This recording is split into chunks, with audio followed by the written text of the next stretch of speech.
We work with a lot of soccer players, and we're always asked by most of our athletes is, how can we move better on the field?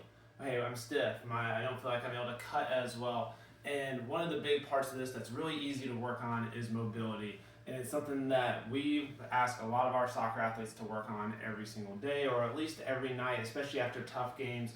So this routine that I'm going to give you guys today is a mobility recovery routine, where if you're stiff and dealing with tightness anywhere throughout your body as a soccer player, this is going to help you get that mobility back. Whether it's your ankle, your knee, or your hip, this is going to be for you. So the first thing we're going to start with is our 3D ankle stretch for the calf and soleus.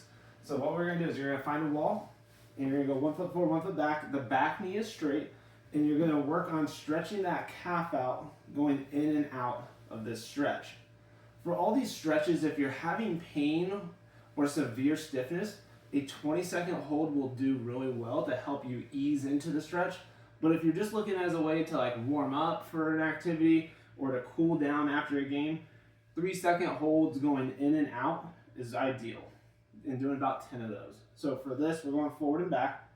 After we go forward, then we're going to go forward and to the side. So we're going to get a little bit more of the outside of the calf here, coming forward and back again. But again, we're going at this 45-degree angle here. Again, we would do 10 repetitions of this when we're treating ourselves and doing this. The next is we're going to go a crossover calf stretch, very similar, going in and out of this. And this stretch is going to get the gastroc. So we're getting the top of the calf all the way down to the ankle. But there's another portion of the calf that sometimes we have a hard time getting to, and that's the soleus, the very bottom part. So for that, what we do is we actually bend the knee and do the exact same thing, working on bending the knee while we're doing this calf stretch. Again, 5 to 10 repetitions, 3-second holds. Going forward, going to the side, and then crossing over. And this will help for those of you with really tight ankles, this will help you get deeper into the ankle by bending the knee. This is really good if you're having trouble cutting in particular and changing directions. All right, from there, we're going to go into our 3-way hamstring stretch. Hamstring strains are real common in soccer, and it's something that we really want to avoid. Now, stretching is going to help restore motion there, but if the hamstring has been strained, you got to get stronger. So this isn't really for that, but it's for restoring mobility. So to do this, we take a bench or a couch. You can prop your foot up on that.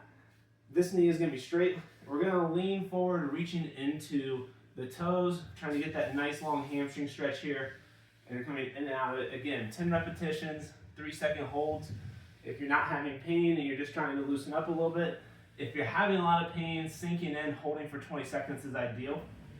And again, just like the calf stretch, we're going to 3-way this. So we're going to actually reach forward and inside. This will get more of the inside muscles, the semitendinosus, semimembranosus hamstring muscles. And then we'll also go across the body. This is going to get more of that biceps femoris. This is the one that we oftentimes strain playing soccer, actually, particularly when we're straining while cutting and trying to sprint faster. So this cross body reach is going to be real important. Again, doing 10 repetitions here, coming in and out. All right. The next thing we're going to go into, now that we've loosened up the calves and ankles and we've loosened up the hamstrings, we got to go into the hips. So we're going to put down the mat. We're going to go into a kneeling lunge. The back knee is bent on the ground. The front leg is going forward. And the key here is staying up through the chest, leaning forward, trying to hit the front of the hip for a nice hip flexor stretch. And again, we're going to go in and out of this 10 times. And the key here is that I'm going straight forward, because we're going to go into 2 more directions here in a second that really help open up the groin and some of the other hip muscles and hip joints that are often tight. So again, just going straight forward here, staying up nice and tall as we do this. The next tweak for this one is no longer just going straight forward. We're going to go forward and at a diagonal. See lots of groin strains in soccer, particularly when someone's sliding in or really reaching for the ball and maybe you get pushed and your body's not ready for that. Going forward at this 45-degree angle will hit more of the groin muscles to help loosen them up. And again, this is going to be 10 repetitions, 3 seconds. If you're having pain, sinking in, holding for 20 seconds. Sometimes I even like to take my outside hand and kind of push into the hip to give it a little bit of an extra stretch, and that can feel really good if you're really tight. From there, now we've gone forward and to the side. Now we're gonna go straight over to the side, and this is a big groin stretch here. Trying to sink into the inner hip, sorry, and loosen up the groin muscles here. Again, if you're trying to warm up right before a game or for a practice, 10 repetitions, nice and easy. If it's after or you're really trying to restore mobility, that 20-second hold's gonna be really good for you, trying to sink into this. The next one we're gonna go into is called the couch stretch, because most people will do this at home with their foot propped up on a couch, and you drop your knee down to a pillow, or in this case, a yoga mat. And this is gonna really help with the runner's knee, jumper's knee, patellar tendonitis, and really help cool off the quadriceps muscles and stretch them out. So I'm gonna sit back trying to push my butt all the way to my heel, and from there I feel a nice quad stretch. If I wanna add a little something extra, one of the quad muscles actually attaches to our pelvis. If I can tilt my pelvis back, or if I reach up overhead, I'll add an even bigger stretch to this to loosen up the quad muscles, all 4 of them, not just a few of them.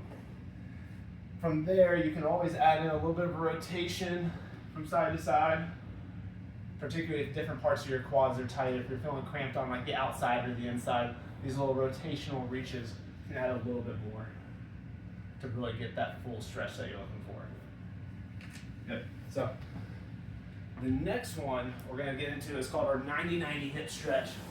And this is a big one for soccer players. What we're going to do is we're going to have one knee at 90 degrees and the other knee at 90 degrees, but this leg's going to be behind us to start. Now, your starting position, you should be able to sit up real tall here. My groin's a little tight today, so I'm actually like leaning over a little bit to the side, but that in and of itself is part of the stretch for this. So the first motion you're going to do is you're going to lean forward, stretching, in this case, my left hip. Get a nice stretch into the glutes, leaning forward there.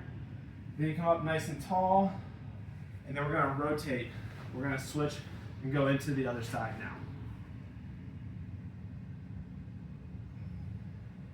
Coming back up nice and tall, you get a little hip stretch in the groin, and then we rotate, and we go back and forth on this, doing 10 repetitions to each side.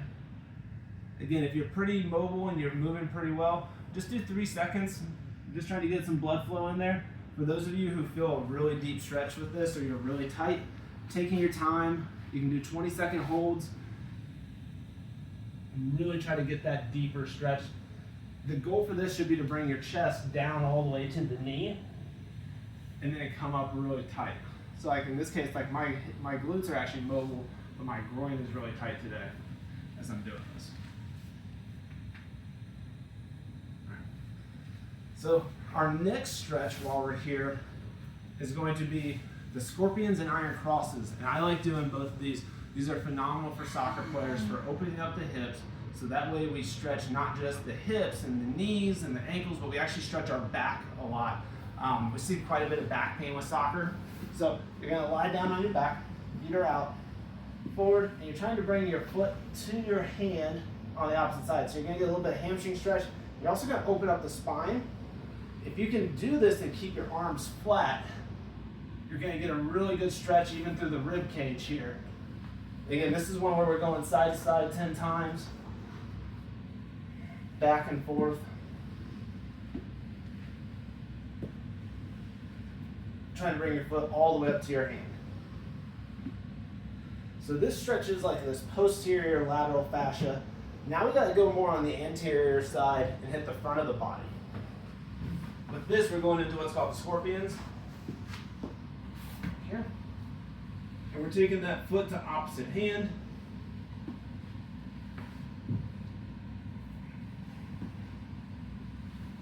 Feeling this stretch here in my abs, in my ribs a little bit, my hip flexors, my quads. This is a great one for soccer, especially for the wind up before you take a big corner kick or cross the ball. Again, wanting to do 10 of those on each side. both on the scorpions where you're lying on your back, you're lying on your stomach, and then the iron crosses where you're lying on your back. After we go through this whole mobility series, it's really important that we start adding in a little bit of stability so that way your body can collect itself and understand how to use the mobility. So we're going to go into 3 more series on how to stabilize all the mobility that we just worked on. The first one is our squat with 3D hip shift. This works really well on getting your body comfortable with sinking into the hips. So we squat full depth or as deep as you can while keeping the feet flat, and then you're going to shift side to side. This works the hip joints, it works the knee joints, it works the ankles, and also kind of works your back, especially if you can do a good job keeping up tall through the trunk, which I was just cheating through. So 10 times side to side. Then we're going to add a little bit of rotation each way. I'm still trying to keep my feet flat, and if I feel my feet start to roll, that's as far as I go. Side to side, rotate, rotate, rotate. This works the ankle really good, it works the hips really well, and it even works the knee. And then the last one we're going to do is we're up nice and tall again, and we're just trying to shift forward and back. Really working deep ankle mobility here and deep hip mobility. So that way when you're cutting on the field, your body can really get into these lower positions and feel comfortable with it. From here, obviously, we need to go into strengthening, but for today, we're really just focused on mobility. Once we do that, we want to use the motion that we just got. So we're going to go into a split stance squat. One foot is slightly in front of the other, and from here, we just do 10 squats. So at the end of this mobility program, you're going to do 10 squats and with each leg forward in this position. And what this does is it helps train your nervous system to actually use the mobility that you just got. Because if we're just flexible but we're not strong, then we're unstable and we're set up for more injury. But the best case scenario is we're strong through full motion, and that's how you get to be a really good athlete. Making deep cuts on the field and being able to accelerate really well. So we do 10 of these here.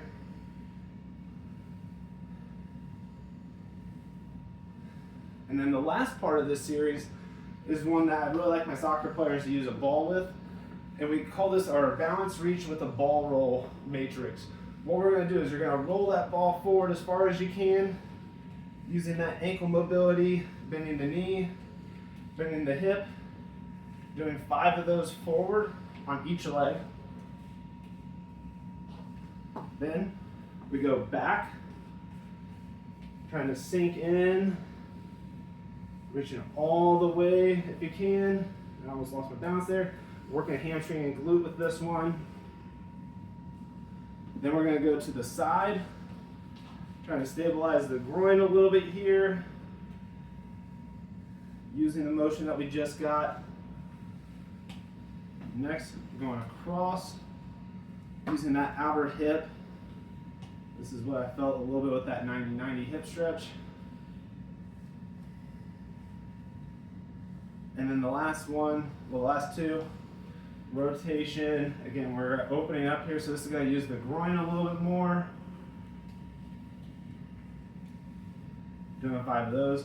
And then we're going to wrap around the body, coming here. Again, using that hip quite a bit.